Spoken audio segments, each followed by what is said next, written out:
Hi అండి. జర్మనీలో ఇక్కడ ప్రాపర్ టెక్నాలజీ అయితే యూజ్ చేస్తారు. డోర్స్ ఆటోమేటిక్‌గా లోపల నుంచి ఓపెన్ అవుతాయి కానీ, బయట నుంచి అయితే ఓపెన్ అవ్వవు. కీ కంపల్సరీ ఉండాల్సిందే. అండ్ ఇక్కడ కిందనే పోస్ట్ బాక్స్‌లయితే ఉంటాయి. ఎవరి నేమ్ వాళ్ళు స్టిక్ చేసి ఉంటుంది. ఎవరి బాక్స్ దగ్గర వాళ్ళకి. ఏమైనా లెటర్స్ కానీ, న్యూస్ పేపర్స్ కానీ, పోస్ట్‌లు వస్తూ ఉంటాయి కదా! వాళ్ళైతే అందులో పెట్టేసి వెళ్ళిపోతారు. తర్వాత మనం బాక్స్ ఓపెన్ చేసి చూసుకోవాలి ఏమైనా వచ్చినాయా లేదా అని. ప్రెజెంట్ అయితే నాకేమీ రాలేదు.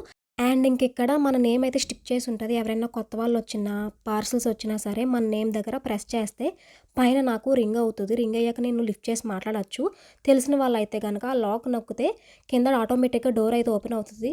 నేను లాక్ నొక్కకపోతే గనక డోర్ అయితే ఓపెన్ అవ్వదు. ఇది అనమాట. నాకైతే నచ్చుతుంది ఈ ఆప్షన్ అయితేని. నేను ఇందాక చెప్పాను కదా! లోపల నుంచి ఆటోమేటిక్‌గా డోర్ ఓపెన్ అవుతది గానీ, బయట నుంచి అయితే ఓపెన్ అవ్వదు.